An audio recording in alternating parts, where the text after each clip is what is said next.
राष्ट्रीय अध्यक्ष के निर्देश पर एक प्रतिनिधिमंडल संभल 30 तारीख को गया। वहां हम लोगों ने तथ्यों का पता लगाया, जानकारी प्राप्त की। एक मुकदमा 19/11/24 को न्यायालय में दाखिल हुआ। जामा मस्जिद, शाही मस्जिद के सर्वे के संदर्भ में जुडिशियल अफसर ने उसी दिन सर्वे करने का आदेश दे दिया और उस आदेश को लेकर डीएम, एसपी या जो भी अधिकारी रहे सब जामा मस्जिद में गए। वहां हमारे पार्टी के विधायक, हमारे पार्टी के प्रतिनिधिगण, सारे लोगों ने मिलकर जामा मस्जिद का पूरा सर्वे कराया और सर्वे में किसी प्रकार का कोई न उपद्रव हुआ, न कोई तनाव हुआ, कोई बात नहीं। सर्वे करके इन्हें 29 तारीख तक इन्हें रिपोर्ट देनी थी। फिर ये वापस चले गए। 24 तारीख को फिर ये आए और पुनः सर्वे करने की बात के बारे में पहले बात तो इन्होंने वहां उसके जो वो थे, एक तरह से मुतवल्ली कह लीजिए, चाहे उसके पेश इमाम कह लीजिए, सारे मौलवी और हमारे पार्टी के लोगों से बात करके सर्वे किया। उस दिन इन्होंने किसी को बुलाया नहीं, सीधे चले आए। बल्कि भाजपा के उद्दंड लोग, कुछ उद्दंड कार्यकर्ता नारा लगाते उस मस्जिद में गए। वहां इसी को लेकर के थोड़ा गतिरोध हुआ और उसके बाद बाहर भीड़ इकट्ठा हो गई कि भाई जब एक बार सर्वे हो गया था, दोबारा सर्वे उन्होंने कह दिया था सर्वे पूरा हो गया, तो दोबारा सर्वे करने की क्या आवश्यकता थी। लेकिन ये जानबूझकर सुनियोजित ढंग से उन्हें इस तरह का उत्पात कराना था और दंगा का रूप पहला प्रकट करना था। इसलिए उन्होंने फिर 24 तारीख को सर्वे के लिए वहां गए। जब वहां हम लोगों ने पूछा वहां के अधिकारियों से कि क्यों गए 24 तारीख को, तो उन्होंने कहा हमें रिपोर्ट देनी थी, आगे कुछ हमें बाकी रह गया था, उसे हम जानने के लिए गए।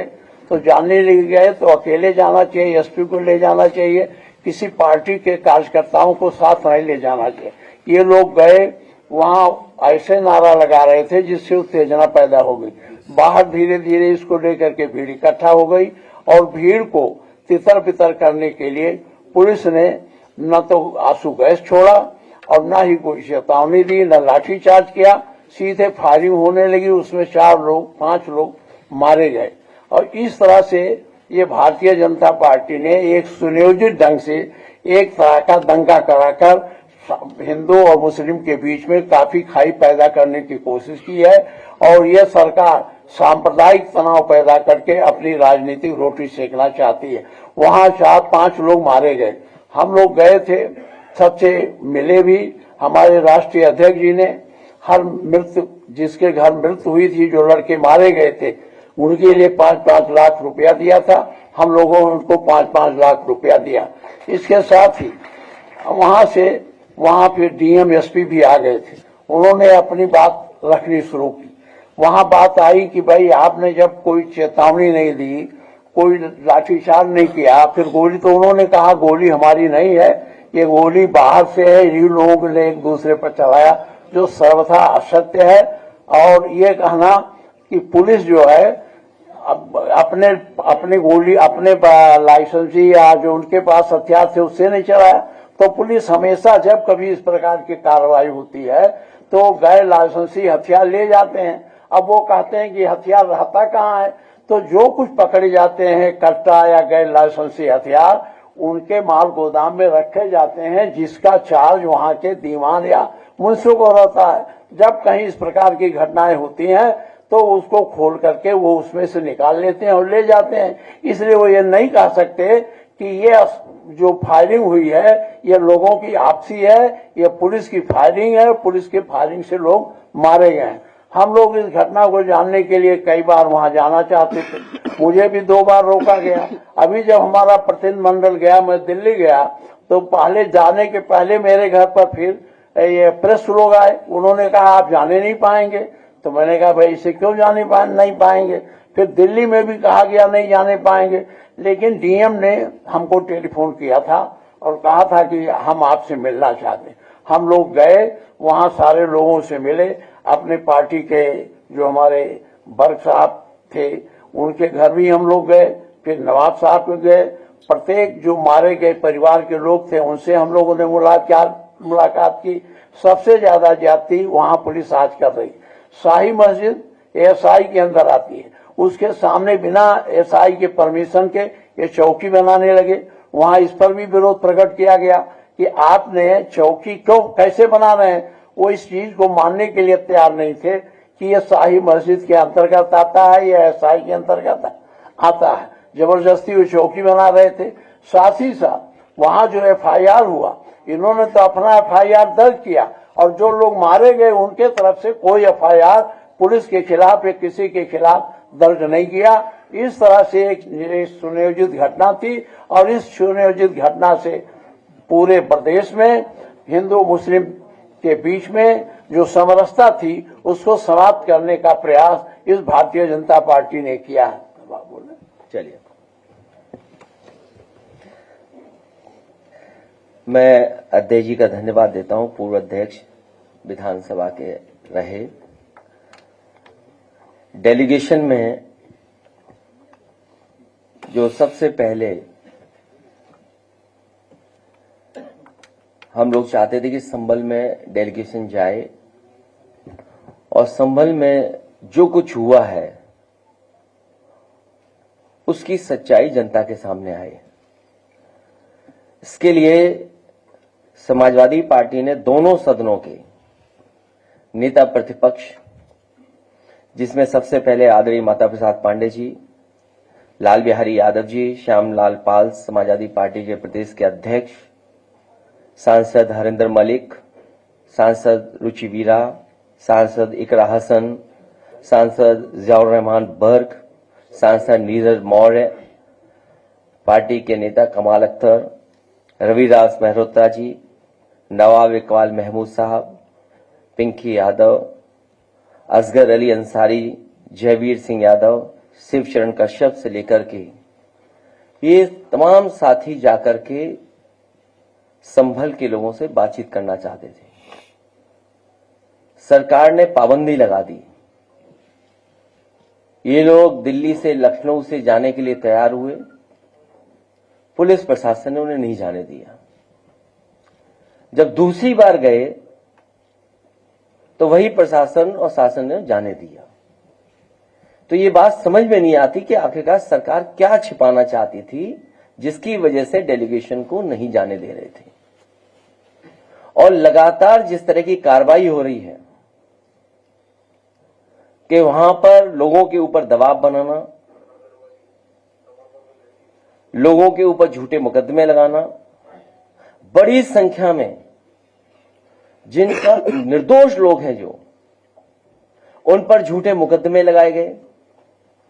और जो कुछ ये हुआ है घटना, ये पूरी घटना सरकार ने कराई है, अधिकारियों के माध्यम से कराई है।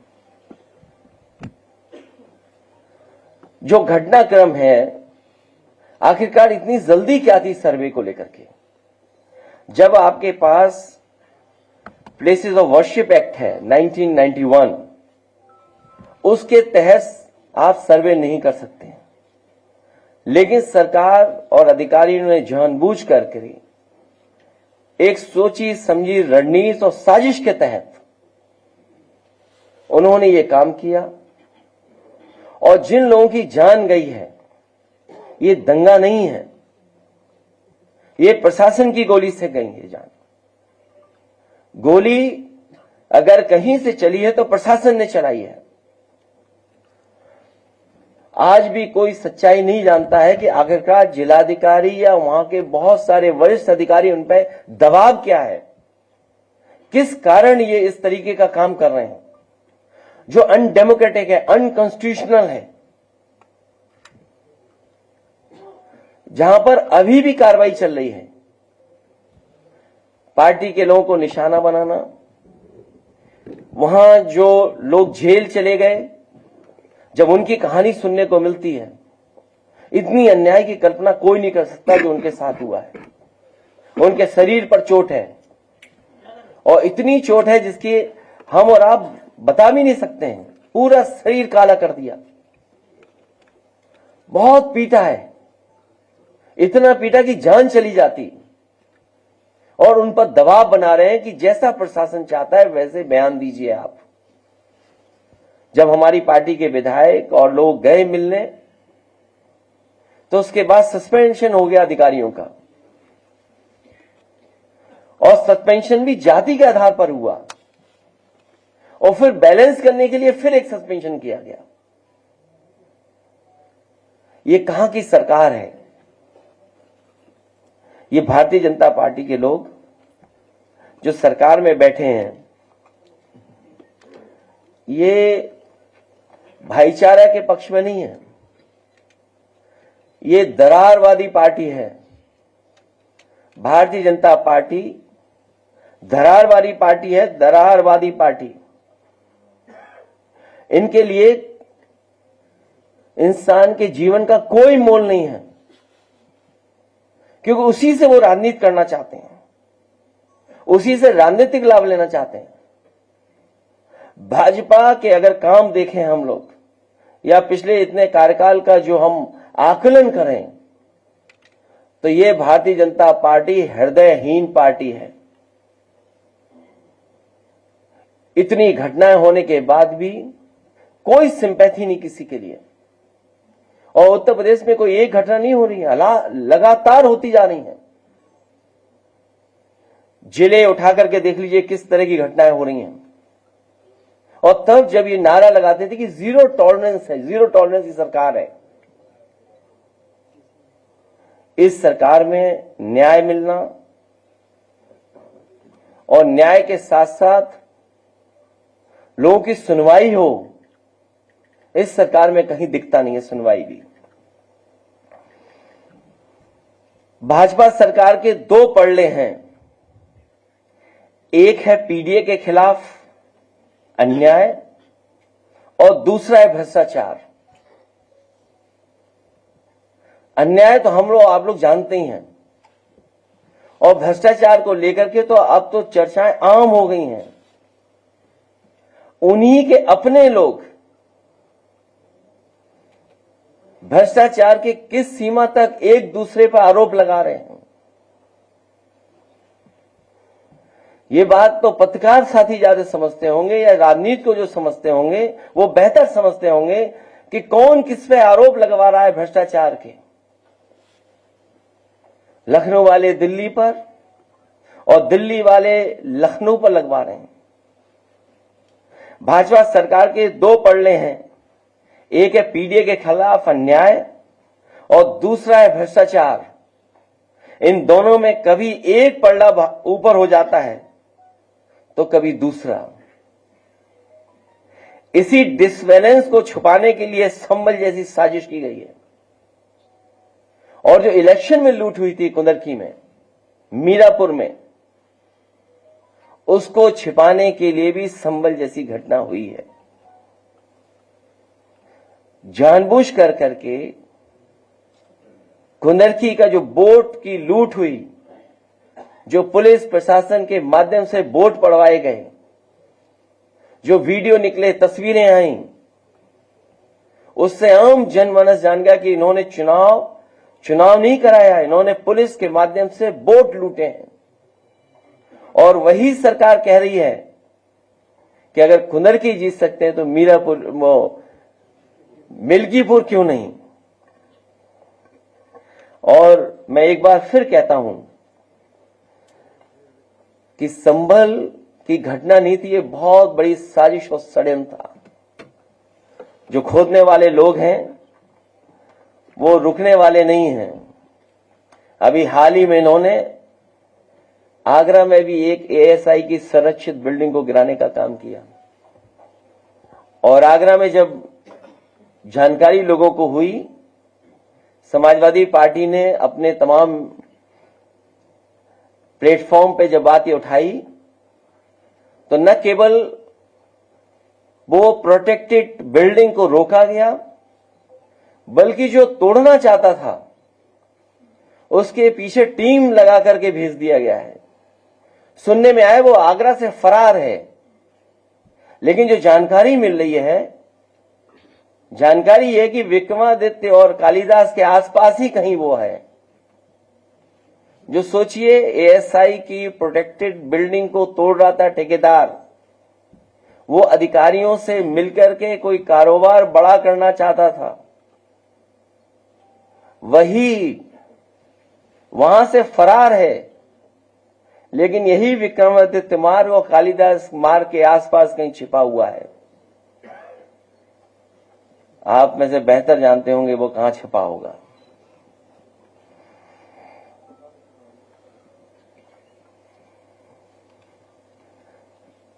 अब बहुत बड़े पैमाने पे संत, महात्मा, गुरु, ऋषि मुनि, बड़ी संख्या में लोग आए हैं कुंभ में। बड़ा आयोजन हो रहा है। मैं तो सभी साधु संत, ऋषि मुनियों से यही प्रार्थना करूंगा कि जब वो जाएं तो अपने साथ किसी और को भी लेते जाएं यहां से, क्योंकि यहां पर बहुत लोग ऐसे हैं जिनको जो काम नहीं करना चाहिए वो काम कर रहे हैं। अब दोनों काम बिगड़े जा रहे हैं उससे, न वो काम जिसके लिए वो थे, और जो काम आज कर रहे हैं वो भी बिगड़ रहा है।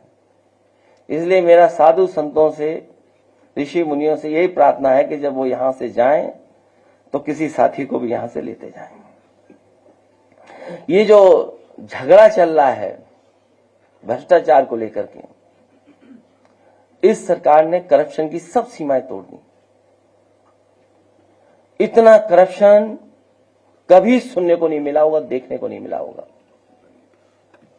और करप्शन को छिपाने के लिए जान ले सकते हैं ये लोग। ये इतने हृदयहीन हैं कि जान पर राजनीति करते हैं। ये हृदयहीन दल है। बरेली का लेखपाल, जिसका एक शरीर का हिस्सा मिल गया, एक शरीर का हिस्सा मिला ही नहीं अभी तक। सोचिए आप, अपना भ्रष्टाचार छिपाने के लिए, और तमाम लोग उसमें शामिल है भ्रष्टाचार में। हत्या हो गई, और लखनऊ में तो अब तो भ्रष्टाचार की आम चर्चाएं हैं। ट्रांसफर पोस्टिंग, हर विभाग में रेट तय हो गया है। अभी तो एक विभाग की सूची कही जा रही है, और एक व्यक्ति तो ऐसे हैं जिन पे अगर आरोप या चर्चा की जाए भ्रष्टाचार की तो वो श्लोक सुनाने लगते हैं। अभी उनसे किसी ने भ्रष्टाचार को लेकर के सवाल किया तो वो श्लोक सुना रहे हैं। पूरा स्वास्थ्य विभाग, जानकारी कर लीजिए किस हालत में है। इतना स्वास्थ्य विभाग कभी नहीं बर्बाद हुआ होगा। दवाई, इलाज से लेकर के सब में भ्रष्टाचार। ये तमाम अपने भ्रष्टाचारों को छिपाने के लिए इसी तरह की घटना करते रहेंगे। इसलिए हम सबको सावधान रह करके इनके साथ मुकाबला भी करना है, और हमारी मांग है ऐसे दोषी अधिकारियों के खिलाफ कार्रवाई हो, कानूनी कार्रवाई हो। और कानूनी कार्रवाई अभी नहीं होगी तो जब कभी समाजवादी लोग सत्ता में आएंगे, इसकी पुनः जांच कर करके इनके खिलाफ कार्रवाई करने का काम होगा। ऐसी बहुत सारी घटनाएं हैं, जैसे गाजीपुर में गंगा किन्नर की जो हत्या हुई है, और जीरो टॉलरेंस का जो नारा देते थे। आप लोगों पे भी इतना दबाव है, उसके बावजूद भी हम लोगों को इतनी घटनाएं सुनने को मिलती और देखने को मिलती हैं। इनके लोग तो इतने दबंग हैं कि थाने में रिवॉल्वर लेकर के पहुंच जा रहे हैं, वो भी कहां, जहां मंत्रीगण आसपास रहते हैं वहां। और अधिकारी तो अपनी मनमर्जी कर रहे हैं और अन्याय की सब सीमाएं लांघ चुके हैं लोग।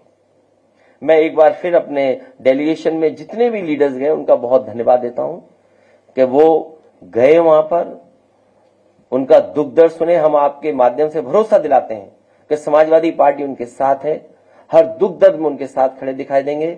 जब कभी भी समाजवादी को मौका मिलेगा, हम उनको न्याय दिलाने के लिए आज भी लड़ रहे हैं और भविष्य में भी उनको न्याय दिलाने के लिए लड़ाई लड़ते रहेंगे।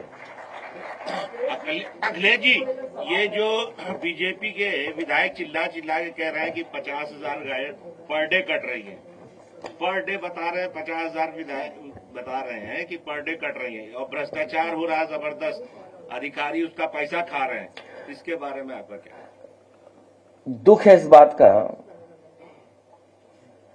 कि मुरादाबाद में एक नौजवान को इसी तरीके से मार दिया गया आरोप लगा करके। जब उनका विधायक ये कहता है कि 50,000 गाय प्रतिदिन काटी जा रही हैं, तो आखिरकार मुख्यमंत्री कर क्या रहे हैं? ये सनातनी मुख्यमंत्री जी कर क्या रहे हैं? या वो विधायक गलत है या 50,000 गाय काटी जा रही हैं, ये सच है। और विधायक तो यहां तक कह रहे हैं कि ये भाजपा की सरकार न होती या मुख्यमंत्री न होते तो वो मुख्यमंत्री आवास में घुस जाते। उन्हें शायद ये नहीं पता है कि आज जो मुख्यमंत्री हैं वो भाजपा के सदस्य नहीं हैं, इसलिए देर क्यों कर रहे हो? अगर 50,000 गाय प्रतिदिन काटी जानी है तो आइए लखनऊ और जाइए, घुस जाइए मुख्यमंत्री आवास में। सर, मिल्कीपुर को लेकर सवाल है, जो बाई इलेक्शन आपने देखा है 9 सीटों पर, उसके बाद मिल्कीपुर में आज चुनाव की तारीखों का ऐलान हो जाएगा। कितने ट्रांसपेरेंट इलेक्शन की आप उम्मीद कर रहे हैं और किस तरह की स्ट्रैटेजी होगी समाजवादी पार्टी? मैं मिल्कीपुर के चुनाव के लिए आप सभी पत्रकार साथियों से कहूंगा कि सबसे फेयर इलेक्शन होने जा रहा है। इससे फेयर इलेक्शन आपने कभी नहीं देखा होगा, ना देख पाएंगे। इसलिए आप लोग सब कैमरे के साथ पहुंचिए। आपके साथ साथ मैं देश के पत्रकार साथियों को भी बुलाना चाहता हूं, और साथ ही साथ क्योंकि अयोध्या ऐसी धार्मिक नगरी है, वहां का चुनाव जब होगा तो न केवल देश के पत्रकार देखें बल्कि अंतर्राष्ट्रीय स्तर के भी पत्रकार आए और वो देखें कि भारत में और खासकर यूपी में कितना फेयर इलेक्शन होता है। वो अगर रहेंगे तो उन्हें एक फेयर इलेक्शन देखने को मिलेगा। अखिलेश जी, संभल में अब तक 54 लोगों के ऊपर मुकदमा दर्ज हो चुका है, महिलाओं को भी गिरफ्तार किया जा रहा है, तो क्या समाजवादी पार्टी उन्हें कोई लीगल एड प्रोवाइड करेगी? उनको पूरी कानूनी मदद दी जाएगी। और साथ ही साथ हमारे साथियों ने कहा है कि बहुत गरीब लोग हैं जिनके साथ अन्याय हुआ है, उनका नुकसान बहुत हुआ है। अभी जो कुछ हम लोग मदद कर सकते हैं उनकी करेंगे। अभी आपने फेसेस ऑफ वर्शिप एक्ट की बात की, इसके तहत सर्वे नहीं हो सकता। सरकार ये कह रही कि जो सर्वे हुआ वो कोर्ट के आदेश से कम है। हालांकि वो स्थान नहीं है कि किसी के बारे में क्या कहें। कोर्ट के बारे में टिप्पणी करना भी बड़ा मुश्किल काम होता है, लेकिन कोर्ट का काम करने का तरीका तो आप जानते ही होंगे। और दूसरे पक्ष को सुना ही नहीं गया। ये कहां का कानून है? डेमोक्रेसी की बात करने वाले लोग और संविधान की बात करने वाले लोग वो जानते होंगे कि ये अनकॉन्स्टिट्यूशनल है कि जहां आप दूसरे पक्ष को सुन ही नहीं रहे हैं और ऑर्डर कर दे रहे हैं। और क्या जल्दी थी कि आप तैयार बैठे थे सर्वे करने के लिए, कि आप तुरंत सर्वे के लिए पहुंच गए, जब हर पक्ष ने और खासकर मुस्लिम पक्ष ने ये कहा कि आप सर्वे करने आए तो हम पूरा सहयोग करेंगे, और पूरा सहयोग हुआ। तो क्या वजह थी कि दोबारा फिर सर्वे करने के लिए जाना पड़ा उन्हें? और बिना सुने आप फैसला कर सुना रहे हैं। आप ये भारतीय जनता पार्टी के वो लोग हैं, आप इनका इतिहास उठा करके देख लो। ये सुप्रीम कोर्ट के लिए भी झूठ बोलते हैं, बड़ी बड़ी संस्थाएं उनमें भी झूठा आश्वासन देते हैं, एफिडेविट भी झूठा देते हैं। ये झूठ बोलने वाले लोग हैं, इसीलिए मैंने कहा हृदयहीन लोग हैं। इनसे उम्मीद करना कि संविधान के रास्ते पे चलना आप भूल कर रहे हैं। इसीलिए मैंने कहा कि ये पीडीए पे अन्याय बहुत कर रहे हैं, भ्रष्टाचार कर रहे हैं। ओएसडी के भ्रष्टाचार के मामले में आप क्या कहेंगे? किसके? ओएसडी भ्रष्टाचार के मामले को लेकर आपने कौन सा भ्रष्टाचार? पल्लवी पटेल ने इस पे कॉन्फ्रेंस की थी कि वैसे हमारे पत्रकार जो बहन हैं केवल लखनऊ के बारे में जानती हैं। कुछ करोड़ रुपए का भ्रष्टाचार है जो आरोप लग रहा है। नहीं, अभी दूसरा पूछ रहा हूं, मैं दूसरा पूछ रहा हूं। आज टाई लगा के आए एक पत्रकार। 2022 के बाद अब आ रहा हूं। मैंने कहा है कि नए साल पे गुस्सा नहीं करना है। हमारे पत्रकार साथी जो सवाल पूछ रहे हैं भ्रष्टाचार के, इसीलिए मैं कह रहा हूं कि अपना भ्रष्टाचार छिपाने के लिए ये लोग कुछ भी कर सकते हैं।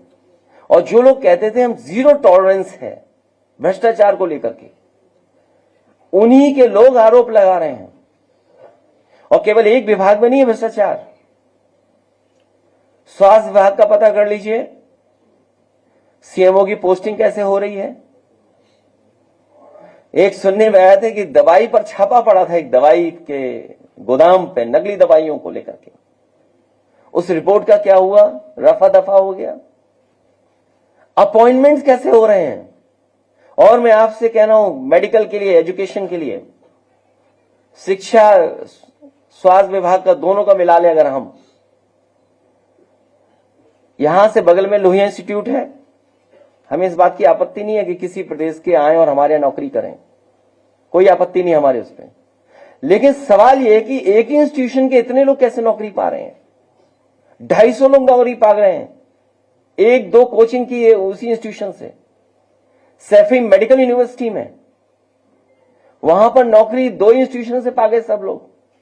पीजीआई जो सबसे प्रीमियर और प्रेस्टिजियस है आपकी संस्था, वहां पर कितने पा गए नौकरी, पता करिए आप। और फिर एक सड़क के बारे में मैंने कई बार कहा आपसे, क्योंकि मुख्यमंत्री जी एक्सप्रेसवे क्या होता वो जानते नहीं है। मुख्यमंत्री जी एक्सप्रेसवे क्या होता है वो जानते नहीं है। और एक्सप्रेसवे को लेकर के समाजवादियों को कितना बदनाम किया गया। आप चलिए पूर्वांचल एक्सप्रेसवे पे क्या हालत है आज। और फिर जो गोरखपुर लिंक था उसके बारे में दावा था कि 2022 तक बन करके तैयार हो जाएगा। आज हम 2025 में हैं। जब 2024 में हम लोग उसकी कीमत देखते थे तो वो 6000 करोड़ की थी सड़क, 91 किलोमीटर्स।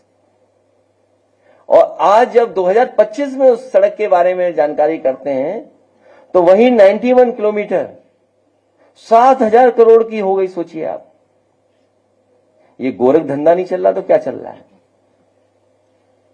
तो ये तो है ही भ्रष्टाचार जो हो रहा है, जो गोरखपुर लिंक में हो रहा है भ्रष्टाचार, उसके बारे में भी आप जानकारी कर लेना।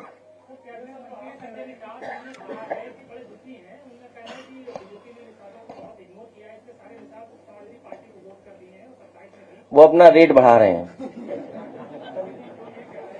प्रियंका गांधी पे जो है बिधुड़ी ने जो है कहा है, मैं जानता हूं, मेरे बगल में बैठे थे जब वो हमारे साथ थे। आज तो हमारे अध्यक्ष जी बैठे हैं, आप सब प्रेस के लोग जानते होंगे। अरे प्रियंका गांधी पे जो उसने याद है विधायक ने, वो जानबूझ के छोड़ा जाता है ऐसा नेता कि आप ध्यान हटा दें मुद्दे से। देखिए, पीक पे भ्रष्टाचार है इस सरकार में, चाहे वो दिल्ली वाली बात हो चाहे लखनऊ वाली बात हो। पीक पे महंगाई है आपकी, पीक पे बेरोजगारी है, आप कोई इन्वेस्टमेंट नहीं ला पा रहे हैं। दुनिया में जब आप खड़े हैं और कहते हैं हम 5th लार्जेस्ट इकोनॉमी है, अगर 5th लार्जेस्ट इकोनॉमी आप हैं तो जिन लोगों को आप फ्री राशन दे रहे हैं उनकी पर कैपिटा इनकम क्या है। मैं अभी पत्रकार साथियों आपसे कहना चाहता हूं कि अगर आप उनके मुंह से ही निकलवा लो कि जिन लोगों को राशन दे रहे हैं उसकी पर कैपिटा इनकम क्या है, कभी भारतीय जनता पार्टी के लोग नहीं बताएंगे। तो अगर 5th लार्जेस्ट इकोनॉमी है और 3rd लार्जेस्ट इकोनॉमी बनने जा रहे हैं तो अनएम्प्लॉयमेंट क्यों है इतना, सरकारी नौकरियां क्यों नहीं मिल रही हैं, जॉब्स क्यों नहीं क्रिएट हो रहे हैं। और फिर इतने इन्वेस्टमेंट की जो बातें की गई थी बड़ी बड़ी, 40 लाख करोड़ का इन्वेस्टमेंट आएगा, कहां है इन्वेस्टमेंट। अब तो दूसरे प्रदेश के लोग इन्वेस्टमेंट मीट करने लगे हैं, आपकी इन्वेस्टमेंट मीट पुरानी हो गई, अब तो 2-2.5 साल हो गए होंगे उसको लगभग। तो 2-2.5 साल पुरानी जो आपकी इंडस्ट्रियल पॉलिसी थी उसमें जब कोई इन्वेस्टमेंट नहीं आया, जो और प्रदेश इन्वेस्टमेंट मीट कर रहे हैं, तो वो तो नई इंडस्ट्रियल पॉलिसी बना रहे होंगे, नई तरह की सुविधाएं दे रहे होंगे। तो इन्वेस्टमेंट आपके यहां आएगा कि उनके यहां आएगा। और दुख की बात तो यह है कि देश के प्रधानमंत्री जी भूल गए यहां के 40 लाख करोड़ के इन्वेस्टमेंट को और वहां के इन्वेस्टमेंट के लिए अपील करने जा रहे हैं। और बात आगे तक जाएगी तो सुनने में आया है कि मिलने मिलाने का व्यवहार का हिसाब किताब पूरा हो रहा है।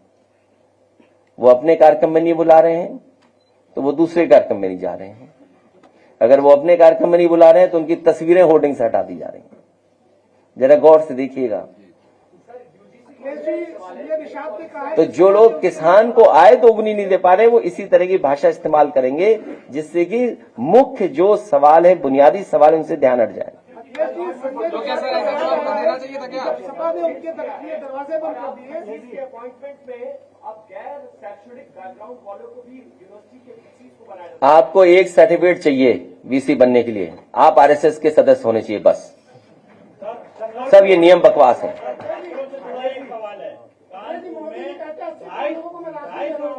लेकिन मैं समझना चाहता हूँ, मोदी जी कहते हैं मैं 80 करोड़ लोगों को फ्री राशन दे रहा हूँ, फिर उसी मन से कहते हैं 25 करोड़ लोग गरीबी रेखा से बाहर आ गए, इन 80 करोड़ की जनसंख्या कम क्यों नहीं हो गई? ये आपका सवाल एकदम ठीक है।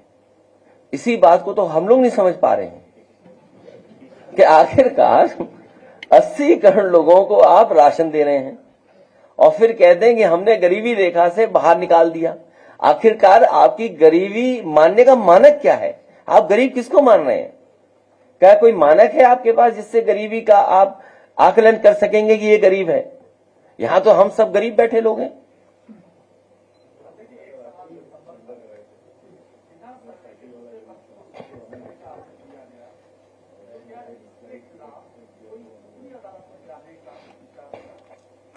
इस पे कानूनी राय ली भी जा रही है और बहुत सारे लोग सुप्रीम कोर्ट में भी गए हैं और उसी का परिणाम यह है कि फर्दर सर्वे रुक गए हैं। वो आपकी जानकारी में होगा। तो फर्दर सर्वे नहीं हो सकता। हम इसके लिए धन्यवाद देना चाहते हैं सुप्रीम कोर्ट को। आपके छात्रों ने अभी आंदोलन किया, 250 रुपए फीस मायावती जी के में आपके समय थी बैक पेपर की, आज 750 रुपए एलएलबी की बैक पेपर की फीस हो गई है। वहाँ गरीब छात्र तिल के तड़प के मर रहा है और कह रहा है कि शिक्षा को दूर कर रहे हैं, शिक्षा को दूर कर रहे हैं गरीबों से। इस पे कब आपकी साइकिल चलेगी, कब आपका आंदोलन होगा, ये पूछने का। मैं आपसे और आपके माध्यम से तमाम छात्र नौजवानों से कहूंगा कि खूब साइकिल चलाएं। अगले चुनाव में इन सब चीजों पर विचार होगा और सुधार होगा। दूर क्यों किया जा रहा है? इसलिए करा जा रहा है कि आप लोग गुलाम रहे उनके।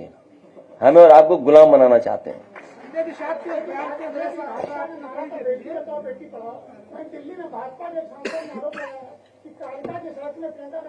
वो बात मैं कह चुका हूँ। वो ध्यान हटाने के लिए जानबूझ करके इस तरह के लोगों को छोड़ा जाता है।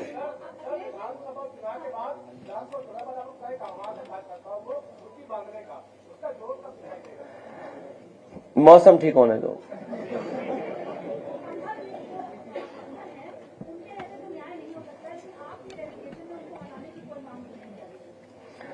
उनको हटाए भी नहीं जाएंगे क्योंकि वो प्रिय हैं सरकार के और सरकार उनसे गैर कानूनी काम करवा रही है। इसलिए मैंने कई प्रेस में कहा कि वहां जो अधिकारी हैं उन पर कोई बहुत बड़ा दबाव है जिसके कारण उनसे ये गलत काम कराए जा रहे हैं। इसमें से एक अधिकारी थे, जो अधिकारी आजकल संबल में और उधर ही पोस्टेड हैं। जब वो आगरा में पोस्टेड थे तो उन पर बहुत बड़ा भ्रष्टाचार का आरोप लगा था। बहुत बड़ा भ्रष्टाचार का आरोप लगा था। आप पत्रकार हैं, आप वहां पत्रकार मित्रों से जानकारी कर लेना कि कितना बड़ा भ्रष्टाचार को आरोप लगा था। मुझे लगता है उसी का परिणाम है कि उन पर दबाव बना करके उनसे गलत काम कराया जा रहा है। अखिलेश जी, एक सवाल है। आशीष पटेल ने बलबीर पटेल को धरना मास्टर कहा और कहा कि जितनी चाबी भरी राम में उतना चले खिलौना। मैं आपके सवाल का तब जवाब दूंगा जब ये बता दो कि दिल्ली से कौन चला रहा है, लखनऊ से कौन चला रहा है और किसको चला रहा है। नहीं, दिल्ली से किसको कौन चला रहा है, लखनऊ से कौन चला रहा है, ये बता दो हमें, तो हम इसका जवाब दे पाएंगे। जब तक हमें यही नहीं पता होगा कि दिल्ली से किसको कौन चला रहा है, लखनऊ से कौन चला रहा है। सर, अभी दलित परिवार को आपने कहा कि मकान, आप नए पत्रकार हो, ये सब पत्रकार नाराज हो रहे हैं आपसे। जो आपने मकान बनवाने की बात करी है, आपका सरकार भयभीत है कि फिर से मकान उसको दिया जाएगा दलित को। तो ये जो आपने इससे सरकार भयभीत है और पीडीए मजबूत हो रहा है, तो इंडिया गठबंधन विरोध क्यों नहीं करता मशीन का जब बेईमानी हो रही है? पूरा इंडिया गठबंधन। आज चुनाव डिक्लेयर हो रहा है, तारीख आ जाने दो अभी। तो मैं एक बार फिर पत्रकार साथियों को धन्यवाद देता हूं और नव वर्ष की आपको बहुत बहुत बधाई, शुभकामनाएं। स्वस्थ रहें, आगे बढ़ें और आप लोग भी तरक्की करें। बहुत बहुत धन्यवाद।